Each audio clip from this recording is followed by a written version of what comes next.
വിശദമായ വാർത്തയിലേക്ക്. പാലക്കാട് ധോണിയെ ഭീതിയിലാഴ്ത്തുന്ന കാട്ടാന PT-7 പിടികൂടാനുള്ള ദൗത്യത്തിന് തുടക്കം. വനം വകുപ്പിന്റെ പ്രത്യേക ദൗത്യ സംഘം ആനയ്ക്ക് അരികിലെത്തിയെങ്കിലും ആന ഉൾവനത്തിലേക്ക് മാറി. ആനയെ മയക്കുവെടി വയ്ക്കാൻ സുരക്ഷിതമായ സ്ഥാനത്തേക്ക് കൊണ്ടുവരാനുള്ള ശ്രമത്തിലാണ് വനം വകുപ്പ്. വിവരങ്ങളുമായി ആന്റണി ജിസ് ജോർജ് ചേരുന്നു. ആന്റണി, ഏതാനും ദിവസങ്ങളായി PT-7 പിന്നാലെയാണ് വനം വകുപ്പും മറ്റ് അധികൃതരും. ഇപ്പോൾ അതിനെ മയക്കുവെടി വയ്ക്കാനുള്ള ശ്രമങ്ങൾ എങ്ങനെയാണ്? ആന കാട്ടിലേക്ക്, ഉൾവനത്തിലേക്ക് കയറിയിരിക്കുന്നു. അതിനെ പുറത്തു കൊണ്ടുവരാനുള്ള ശ്രമങ്ങൾ എങ്ങനെയാണ്? ഫിജി, ഇന്ന് രാവിലെയാണ് ഈ ദൗത്യ സംഘം ഈ വനത്തിലേക്ക് പോയത്. ആന നിലയുറപ്പിച്ചിരിക്കുന്ന മേഖലയിലേക്ക് പോയത്. രാവിലെ ആന ഈ ധോണി വനമേഖലയിലെ അരിമണി എന്ന ഒരു മേഖലയിലാണ് ഉണ്ടായിരുന്നത്. അപ്പോൾ തന്നെ വനംവകുപ്പിന്റെ മയക്കുവെടി വെക്കുന്ന സംഘം ഉൾപ്പെടെയുള്ളവർ ആ മേഖലയിലേക്ക് എത്തിയിരുന്നു. 9 മണിക്ക് ഈ ആന ആ സമയത്ത് മയക്കുവെടി വെക്കാൻ ഏറ്റവും അനുകൂലമായ ഒരു സാഹചര്യത്തിലാണ് ഉണ്ടായിരുന്നത്. പക്ഷേ കുറച്ച് സമയത്തിന് ശേഷം ആന ഉൾവനത്തിലേക്ക് പോവുകയായിരുന്നു. ആ ഉൾവനത്തിലേക്ക് പോയ സാഹചര്യത്തിൽ ഇപ്പോൾ മയക്കുവെടി വെക്കാൻ കഴിയാത്ത നിലയാണുള്ളത്. അതുകൊണ്ട് തന്നെയാണ് ഇപ്പോൾ ആനയെ അവിടെ നിന്ന് തിരികെ പുറത്തേക്ക് എത്തിക്കാനുള്ള ഒരു ശ്രമമാണ് വനംവകുപ്പിന്റെ നേതൃത്വത്തിൽ നടക്കുന്നത്. കുങ്കിയാനകളെ ഉൾപ്പെടെ ഈ മേഖലയിലേക്ക് നേരത്തെ തന്നെ എത്തിച്ചിട്ടുണ്ട്. അവരുടെയൊക്കെ സഹായത്തോടെ പുറത്തേക്ക് ആനയെ കൊണ്ടുവരാനുള്ള ഒരു ശ്രമമാണ് നടത്തുന്നത്. വനംവകുപ്പിന്റെ 72 അംഗ ദൗത്യ സംഘമാണ് ഈ ദൗത്യത്തിൽ പങ്കെടുക്കുന്നത്. അതിൽ പല 5 ടീമുകളായി തിരിഞ്ഞുള്ള ദൗത്യമാണ് പുരോഗമിക്കുന്നത്. രാവിലെ 5 മണിയോട് കൂടി തന്നെ ധോണിയിലെ ക്യാമ്പിൽ നിന്ന് ആദ്യത്തെ സംഘം വനത്തിലേക്ക് പോയി. നേരത്തെ ഈ ആന നിലവിൽ തന്നെ വനംവകുപ്പിന്റെ നിരീക്ഷണത്തിലായിരുന്നു. അപ്പോൾ ആന ഈ അരിമണി എന്ന മേഖലയിൽ ഉണ്ട് എന്നുള്ളത് RRT സംഘത്തെ അറിയിച്ചതിന് പിന്നാലെ ഈ RRTയുടെ ഒരു സെർച്ചിങ് ടീം അവിടേക്ക് പോയി. തൊട്ടു പിന്നാലെ ഡോക്ടർ അരുൺ സക്രിയയുടെ നേതൃത്വത്തിലുള്ള ഈ മയക്കുവെടി വെക്കുന്ന ആ ടീമും അവിടേക്ക് എത്തിയിരുന്നു. തുടർന്ന് അവിടെ നിന്ന് വനം വകുപ്പ് ദൗത്യ സംഘം അറിയിച്ചത് ആന ഇപ്പോൾ ഏറ്റവും അനുകൂലമായ ഒരു സാഹചര്യത്തിലാണ് ഉള്ളത്. ആനയെ മയക്കുവെടി വെക്കുകയാണെങ്കിൽ അത് സുരക്ഷിതമായൊരു സ്ഥലമാണ്. ആനയെ അവിടെ നിന്ന് കൊണ്ടുവരാനും ആ മേഖലയിൽ ജനവാസ മേഖല ഇല്ല. അതുപോലെ തന്നെ വനത്തിലേക്ക് പോകാനുള്ള സാധ്യതയും കുറവാണ്. അതുകൊണ്ട് തന്നെ ഏറ്റവും അനുയോജ്യമായ മേഖലയിലാണ് ആന നിൽക്കുന്നതെന്നായിരുന്നു ആദ്യത്തെ വിവരം വന്നത്. പക്ഷേ ആന അല്പസമയത്തിന് ശേഷം അകത്തേക്ക് പോവുകയായിരുന്നു. ഈ അകത്തേക്ക് പോയാൽ ആന അവിടെ വെച്ച് മയക്കുവെടി വെക്കുന്ന ഒരു സാഹചര്യം ഉണ്ടായാൽ ആന കൂടുതൽ കാട്ടിലേക്ക് ഓടിക്കയറുന്ന ഒരു സാഹചര്യം ഉണ്ടാകും. അങ്ങനെയെങ്കിൽ അതിനെ പിടികൂടി പുറത്തേക്ക് കൊണ്ടുവരിക എന്നുള്ളത് വലിയ ഒരു ജോലിയായി മാറും. ഈ സാഹചര്യത്തിലാണ് ഇപ്പോൾ ആനയെ പുറത്തേക്ക് കൊണ്ടുവരാനുള്ള ശ്രമങ്ങൾ പുരോഗമിക്കുന്നത്. ആനയെ എത്രയും വേഗം തന്നെ അല്ലെങ്കിൽ പുറത്തേക്ക് കൊണ്ടുവന്ന് ഈ സുരക്ഷിതമായ ഒരിടത്തേക്ക് എത്തിച്ച് മയക്കുവെടി വെക്കാനുള്ള ശ്രമങ്ങളാണ് ഇപ്പോൾ പുരോഗമിക്കുന്നത്. ഇന്ന് തന്നെ ഒരുപക്ഷെ മയക്കുവെടി വെക്കാനുള്ള സാധ്യതകളിലേക്ക് പോയിരുന്നെങ്കിലും ഇപ്പോൾ ഈ ആന തിരികെ പോയത് ഒരു പ്രതിസന്ധി സൃഷ്ടിക്കുന്നുണ്ട്. ഏതായാലും വനം വകുപ്പ് സംഘം ആനയ്ക്ക് പിന്നാലെ തന്നെയുണ്ട്. ആനയുടെ തൊട്ടു പുറകിൽ തന്നെ അവരും സഞ്ചരിക്കുന്നുണ്ട് എന്നാണ് മനസ്സിലാക്കാൻ സാധിക്കുന്നത്. അതിനുള്ള ഈ ആനയെ തിരികെ കൊണ്ടുവരാനുള്ള ശ്രമങ്ങളെല്ലാം ഇപ്പോൾ അവരുടെ ഭാഗത്ത് നിന്ന് പുരോഗമിക്കുകയാണ്. ഫിജി, ആന്റണി, ആന ഉൾവനത്തിലേക്ക് പോയെങ്കിലും ആന വീണ്ടും തിരിച്ചെത്തും, നാട്ടിലേക്ക് ഇറങ്ങും എന്ന് കണ്ടാണോ ഉൾവനത്തിൽ പോയെങ്കിലും അതിനെ പിടികൂടാനുള്ള ശ്രമം ഇപ്പോൾ നടത്തുന്നത്? ഫിജി, ആനയെ പിടികൂടുക എന്നുള്ളത് നേരത്തെ തന്നെ വനം വകുപ്പ് തീരുമാനിച്ചിട്ടുള്ളൊരു കാര്യമാണ്. ആന നിരന്തരമായി ധോണിയുടെ ജനവാസ മേഖലകളിൽ ഇറങ്ങി വലിയ രീതിയിലുള്ള പ്രതിസന്ധി സൃഷ്ടിക്കുന്നുണ്ട്. കൃഷിനാശം ഉൾപ്പെടെ വലിയ രീതിയിലുള്ള പ്രതിസന്ധിയാണ് കഴിഞ്ഞ കുറേ കാലങ്ങളായി ഈ PT-7 ധോണിയിൽ നടത്തിക്കൊണ്ടിരിക്കുന്നത്. വലിയ രീതിയിൽ നാട്ടുകാരുടെ ഭാഗത്തു നിന്നൊക്കെ വലിയ പ്രതിഷേധമുണ്ടായിരുന്നു. PT-7 പിടിക്കാത്തതിനെതിരെ BJP കഴിഞ്ഞ ദിവസം 4 പഞ്ചായത്തുകളിൽ ഹർത്താലും ഒക്കെ നടത്തിയിരുന്നു. അത്തരത്തിൽ വലിയ പ്രതിഷേധമൊക്കെ ഉയർന്ന ഒരു സാഹചര്യത്തിലാണ് വനംവകുപ്പ് ഈ ആനയെ പിടിച്ച് മെരുക്കാനുള്ള തീരുമാനത്തിലേക്ക് എത്തിയത്. അതിന്റെ ഭാഗമായി ആനയെ പിടികൂടുക എന്നുള്ളത് തന്നെയാണ് വനംവകുപ്പിന്റെ മുന്നിലുള്ള ലക്ഷ്യമെന്ന് പറയുന്നത്. മയക്കുവെടി വെച്ച് പിടികൂടി ധോണിയിലെ കൂട്ടിലേക്ക് എത്തിച്ച് അവിടെ വെച്ച് മെരുക്കുക എന്നുള്ളതാണ് നടപടി. അപ്പൊ അതുകൊണ്ട് ഈ ആന ഉൾക്കാട്ടിലേക്ക് പോയി കഴിയുമ്പോൾ സ്വാഭാവികമായും അതിനെ പിടികൂടുന്നതിൽ വലിയ രീതിയിലുള്ള ഒരു പ്രതിസന്ധി ഉണ്ടാകും. കാരണം മയക്കുവെടി വെക്കുകയാണെങ്കിൽ ഈ ആന കിലോമീറ്റർ കിലോമീറ്ററുകളോളം ചിലപ്പോൾ ഓടാനുള്ള സാഹചര്യമുണ്ട്. അപ്പോൾ അത് ഉൾവനത്തിലാണെങ്കിൽ ആന കൂടുതൽ അകത്തേക്ക് പോകും. അങ്ങനെയെങ്കിൽ ഈ ആനയെ വാഹനത്തിലേക്ക് എത്തിക്കുന്നത് ഉൾപ്പെടെയുള്ള കാര്യങ്ങൾ പ്രതിസന്ധിയിലാകും. ആ ഒരു സാഹചര്യത്തിലാണ് ഇപ്പോൾ ആനയെ ഉൾവനത്തിൽ നിന്ന് പുറത്തേക്ക് എത്തിക്കാനുള്ള ഒരു ശ്രമം വനം വകുപ്പിന്റെ ഭാഗത്ത് നിന്ന് അല്ലെങ്കിൽ ദൗത്യ സംഘം നടത്തിക്കൊണ്ടിരിക്കുന്നത്. അത് ഇപ്പോൾ പുരോഗമിക്കുകയാണ്. ഏതായാലും പുറത്തേക്ക് എത്തിച്ച് ഒരു സുരക്ഷിതമായ ഒരു സാഹചര്യത്തിലേക്ക് എത്തിക്കുക എന്നുള്ളതാണ് വനം വകുപ്പിനെ അല്ലെങ്കിൽ ഈ ദൗത്യ സംഘത്തിനെ സംബന്ധിച്ച് ഇപ്പോൾ നിലവിലുള്ള വെല്ലുവിളി. നേരത്തെ സാഹചര്യങ്ങൾ അനുകൂലമായിരുന്നു, പക്ഷേ അതിപ്പോൾ മാറുന്ന ഒരു സാഹചര്യം എന്നാണ് അവസാനത്തെ വിവരം ലഭിക്കുമ്പോൾ നമുക്ക് മനസ്സിലാക്കാൻ സാധിക്കുന്നത്. ഏതായാലും ആന തിരികെ എത്തിക്കാം, തിരികെ പിടികൂടും എന്നുള്ള ഒരു ഉറച്ച ആത്മവിശ്വാസത്തിൽ തന്നെയാണ് വനം വകുപ്പ് ഉള്ളത്.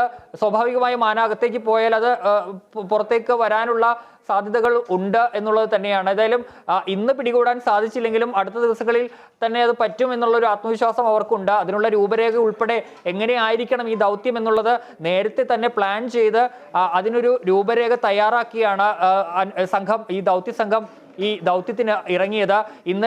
ഇന്നലെയാണ് RRTയുടെ ടീം, നേരത്തെ ഒരു സംഘം എത്തി. ഇന്നലെ ഡോക്ടർ അരുൺ സക്രിയയുടെ നേതൃത്വത്തിൽ വയനാട്ടിൽ നിന്നുള്ള ഒരു ടീം കൂടി എത്തി. തുടർന്ന് അവിടെ CCFന്റെ നേതൃത്വത്തിൽ ഒരു അവലോകന യോഗം ചേർന്ന് ഈ ആനയെ എങ്ങനെ പിടിക്കണം, എങ്ങനെയായിരിക്കണം ഈ ദൗത്യത്തിന്റെ പ്ലാൻ, ആ മേഖലയുടെ ഒരു ഭൂമിശാസ്ത്രം എന്താണ്, അതെങ്ങനെയൊക്കെ ഈ ദൗത്യത്തിൽ പ്രതികൂലമായി ബാധിക്കും, എന്തൊക്കെയാണ് അനുകൂല ഘടകങ്ങൾ തുടങ്ങിയ കാര്യങ്ങളൊക്കെ ഈ പരിശോധിച്ചിരുന്നു. ഈ പരിശോധനയുടെ അടിസ്ഥാനത്തിൽ ഒരു രൂപരേഖ തയ്യാറാക്കിയിട്ടുണ്ട്. അതിന് മുന്നോടിയായി ഒരു ട്രയൽ പൂർത്തിയാക്കി. അതുപോലെ തന്നെ ഈ മയക്കുവെടി വെക്കുന്നതിനുള്ള തോക്കുകളുടെ ഉൾപ്പെടെയുള്ള പരിശോധന പൂർത്തിയാക്കി. അത്തരത്തിൽ എല്ലാ മുന്നൊരുക്കങ്ങളും നടത്തിയാണ് വനം വകുപ്പ് ഈ ദൗത്യത്തിനായി തിരിച്ചിരിക്കുന്നത്. ഇന്ന് രാവിലെ അവർ ആ ദൗത്യത്തിനായി കാട്ടിലേക്ക് എത്തി. കാട്ടിലേക്ക് എത്തുമ്പോൾ ആന ഒരു സുരക്ഷിതമായ നിലയിലാണ്, ഒരു സ്ഥലത്താണ് നിന്നിരുന്നത്. ആ സ്ഥലത്ത് ഈ അവിടെ വെച്ച് മയക്കുവെടി വെക്കാനുള്ളൊരു അനുകൂല സാഹചര്യം ഉണ്ടെന്നാണ് ആ ഘട്ടത്തിൽ അറിയിച്ചത്. പക്ഷേ അപ്പോഴേക്കുമാണ് ആന ഉൾവനത്തിലേക്ക് പിന്മാറുന്ന ഒരു സാഹചര്യം ഉണ്ടായത്. ഏതായാലും ആനയെ തിരികെ കൊണ്ടുവരാൻ കഴിയുമെന്നുള്ള ഒരു പ്രതീക്ഷയിലാണ് ഉള്ളത്. അതിനുള്ള ശ്രമങ്ങൾ ഇപ്പോൾ പുരോഗമിക്കുകയാണ്. ഏതായാലും ആനയെ പിടികൂടുക എന്നുള്ളത് തന്നെയാണ് ലക്ഷ്യം. ആനയെ പിടികൂടിയാൽ പാർപ്പിക്കാനായുള്ള കൂട് ധോണിയിൽ നേരത്തെ തന്നെ സജ്ജമായിട്ടുണ്ട്. വളരെ ശക്തമായൊരു കൂട് ഉൾപ്പെടെ അവിടെ സജ്ജമായിട്ടുണ്ട്. ആനയെ പിടികൂടിയാൽ കുങ്കിയാനകൾ അതിനെ തള്ളി അല്ലെങ്കിൽ കുങ്കിയാനകളുടെ സഹായത്തോടെ അതിനെ വാഹനത്തിലേക്ക് കയറ്റുക എന്നുള്ളതാണ്. അപ്പോൾ ഈ എല്ലാ ഘടകങ്ങളും അനുകൂലമാകുന്ന ഈ വാഹനത്തിലേക്ക് കയറ്റാൻ സാധിക്കണം. ആനയെ മയക്കുവെടി വെക്കുമ്പോൾ അത് ജനവാസ മേഖലയ്ക്ക് അരികിലാണെങ്കിൽ അത് ഓടി ജനവാസ മേഖലയിലേക്ക് പോകും, അത് പ്രതിസന്ധി ഉണ്ടാക്കും. വനത്തിലാണെങ്കിൽ അത് വനത്തിനുള്ളിലേക്ക് പോകുന്ന ഒരു സാഹചര്യം ഉണ്ടായാൽ അതും പ്രതിസന്ധിയാകും. അപ്പോൾ ഇതെല്ലാം പരിഗണിച്ചുകൊണ്ട് അത്തരം ഒരു സാഹചര്യം ഒക്കെ നോക്കിക്കൊണ്ടാണ് ഇപ്പോൾ ഈ ദൗത്യത്തിലേക്ക് പോകാൻ ഉദ്ദേശിക്കുന്നത്. ഏതായാലും ആനയെ ഉൾവനത്തിൽ നിന്ന് തിരികെ കൊണ്ടുവരാനുള്ള ശ്രമം ഇപ്പോൾ നടത്തിക്കൊണ്ടിരിക്കുകയാണ് വനം വകുപ്പിന്റെ ദൗത്യ സംഘം. ഫിജി. ആന്റണി, ആനയ്ക്ക് അരികിൽ ദൗത്യസംഘം എത്തി എന്നുള്ള വിവരങ്ങൾ ഇപ്പോൾ വരുന്നുണ്ട്, അത്തരത്തിലുള്ള സൂചനകൾ ലഭ്യമാകുന്നുണ്ട്. എന്തായാലും ഈ ആനയെ ഇനിയും തിരികെ കാട്ടിലേക്ക് വിടണ്ട, പിടികൂടി നാട്ടിൽ അതിനെ നിലനിർത്തുക, മെരുക്കിയെടുക്കുക എന്നുള്ള ഉദ്ദേശമാണോ ഈ ദൗത്യ സംഘത്തിനുള്ളത്? തീർച്ചയായും അത് തന്നെയാണ് ഫിജി. വനത്തിൽ ഈ നിരന്തരം ഈ കാട്ടിൽ വലിയ രീതിയിൽ പ്രതിസന്ധി ഉണ്ടാക്കുന്നുണ്ട്. PT7 ധോണി മേഖലയിൽ ഉൾപ്പെടെ വനമേഖലയ്ക്ക് ചേർന്നുള്ള ജനവാസ മേഖലകളിൽ വലിയ രീതിയിലുള്ള പ്രതിസന്ധി സൃഷ്ടിക്കുന്നുണ്ട്. അതുകൊണ്ട് തന്നെ ആനയെ പിടികൂടി മെരുക്കുക എന്നുള്ളത് തന്നെയാണ് വനം വകുപ്പിന്റെ മുന്നിലുള്ള പ്രധാനപ്പെട്ട കാര്യം. ആനയെ അതുകൊണ്ട് തന്നെയാണ് കൂട് ഉൾപ്പെടെയുള്ള സൗകര്യങ്ങൾ തയ്യാറാക്കിയിരിക്കുന്നത്. നേരത്തെ ഈ വയനാട്ടിൽ PM2 എന്ന കാട്ടാന ബത്തേരിയിൽ ഇറങ്ങി പ്രതിസന്ധിയൊക്കെ സൃഷ്ടിച്ചപ്പോൾ ഇത്തരത്തിൽ പിടികൂടി അതിനെ മുത്തങ്ങയിലെ ആനപരിപാലന കേന്ദ്രത്തിലേക്ക് മാറ്റുകയായിരുന്നു. സമാനമായി തന്നെ നിലവിൽ പാലക്കാട് അതിനുള്ള സൗകര്യമില്ല. പകരം ധോണിയിൽ അതിനുവേണ്ടി ഒരു പ്രത്യേക കൂട് സജ്ജമാക്കി. അതിന് നിർമ്മാണ പ്രവർത്തനങ്ങളൊക്കെ പൂർത്തിയായിട്ടുണ്ട്. ആ കൂട് തയ്യാറാക്കി അവിടെ കൊണ്ടുവന്ന് അതിനെ എന്നുള്ളത് തന്നെയാണ് ഇപ്പോൾ മുന്നിലുള്ള ഒരു ദൗത്യം. അതിനെ കാട്ടിലേക്ക് തിരികെ വിടുന്ന സാഹചര്യം ഉണ്ടായാലും ഒരുപക്ഷെ അത് വീണ്ടും ഈ പ്രശ്നങ്ങളൊക്കെ ഉണ്ടാക്കാനുള്ള സാഹചര്യമുണ്ട്. അതുകൊണ്ട് തന്നെ ഇതിനൊരു സ്ഥിരമായ പരിഹാരം എന്നുള്ളതാണ് നാട്ടുകാരുടെ ഏറ്റവും പ്രധാനപ്പെട്ട ആവശ്യം എന്ന് പറയുന്നത്. അപ്പോൾ അതെല്ലാം മുന്നിൽ കണ്ടുകൊണ്ടുള്ള ഒരു നിലപാടാണെങ്കിൽ, ഒരു തീരുമാനത്തിലാണ് ഈ ആനയെ പിടികൂടുക എന്നുള്ളത്. അതിനുള്ള നീക്കങ്ങൾ ഇപ്പോൾ എന്തായാലും നടക്കുന്നു, അത് നടപ്പാക്കും എന്നുള്ള ഉറച്ച വിശ്വാസത്തിൽ തന്നെയാണ് ഈ ദൗത്യത്തിന് പുറപ്പെടും മുമ്പ് ഡോക്ടർ അരുൺ സക്രിയ മാധ്യമങ്ങളോട് പറഞ്ഞത്. ഏതായാലും ആ ദൗത്യം അല്പസമയത്തിനകം അല്ലെങ്കിൽ ഇന്നോ നാളെയോ പൂർത്തിയാകും എന്നുള്ളത് തന്നെയാണ് വനം വകുപ്പ് സംഘം ഇപ്പോൾ ആനയ്ക്കരികിൽ ഉണ്ട്. അവർ പുറകെ ഉണ്ട്. ആന ഉൾക്കാട്ടിലേക്ക് മാറിയെങ്കിൽ പോലും ആനയ്ക്ക് പിന്നാലെ തന്നെ അവരും പോകുന്നുണ്ട്. അതിന് പിന്നാലെ അതിനെ എങ്ങനെയെങ്കിലും തിരികെ എത്തിച്ച് ഒരു സുരക്ഷിത സ്ഥാനത്തേക്ക് എത്തിച്ച് മയക്കുപിടി വെക്കുക എന്നുള്ളതാണ് ഇപ്പോൾ മുന്നിലുള്ള ഏറ്റവും പ്രധാനപ്പെട്ട കാര്യം. ഫിജി.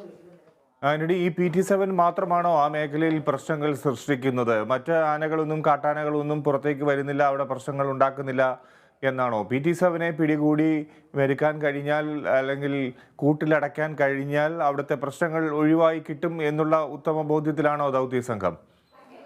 അങ്ങനെയില്ല.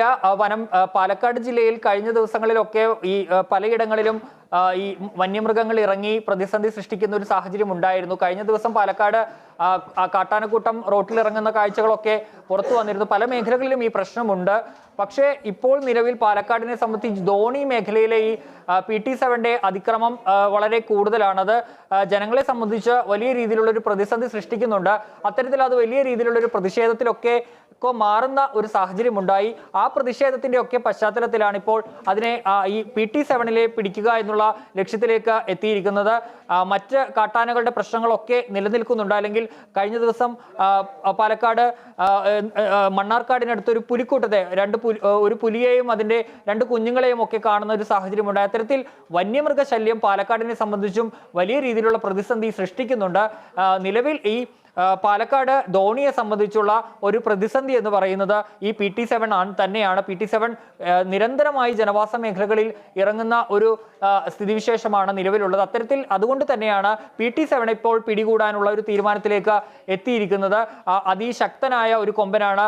വളരെ മറ്റ് കൊമ്പന്മാരെയൊക്കെ അപേക്ഷിച്ച് നോക്കുമ്പോൾ വളരെ ശക്തനായ ഒരു കൊമ്പനാണ് PT-7. അപ്പോൾ അത്തരത്തിലെല്ലാം അതിനെ സംബന്ധിച്ച് അത് പിടികൂടുക അല്ലെങ്കിൽ അതിൻ്റെ ഒരു പ്രശ്നം മാറ്റുക എന്നുള്ളത് വളരെ ആവശ്യമുള്ളൊരു കാര്യമാണ്. ജനങ്ങളെ സംബന്ധിച്ച് അവർ നിരന്തരമായി ആവശ്യപ്പെടുന്ന ഒരു കാര്യമാണ്. വലിയ പ്രതിഷേധങ്ങളിലേക്കൊക്കെ പോകുന്നത് ഇതിൻ്റെ ഭാഗമായാണ്. ഈ ഹർത്താൽ ഉൾപ്പെടെയുള്ള കാര്യങ്ങളിലേക്കൊക്കെ പോയി. അതുകൊണ്ട് തന്നെയാണ് ഇപ്പോൾ അതിനെ പിടികൂടുക എന്ന തീരുമാനത്തിലേക്ക് എത്തിയിരിക്കുന്നത്. ഫിജി. ശരി ആന്റണി, പാലക്കാട് ധോണിയെ ഭീതിയിലാഴ്ത്തുന്ന കാട്ടാന PT-7 പിടികൂടാനുള്ള ദൗത്യത്തിന് തുടക്കമായിരിക്കുന്നു. വനം വകുപ്പിന്റെ പ്രത്യേക ദൗത്യ സംഘം ആനക്കരികിലെത്തിയെങ്കിലും ആന ഉൾവനത്തിലേക്ക് മാറിയിട്ടുണ്ട്. പക്ഷേ ആനക്കരികിൽ ഇപ്പോൾ ദൗത്യ സംഘം എത്തി എന്നാണ് മനസ്സിലാക്കുന്നത്. ആനയെ മയക്കുവെടി വയ്ക്കാൻ സുരക്ഷിതമായ സ്ഥാനത്തേക്ക് കൊണ്ടുവരാനുള്ള ശ്രമത്തിലാണ് വനം വകുപ്പ്.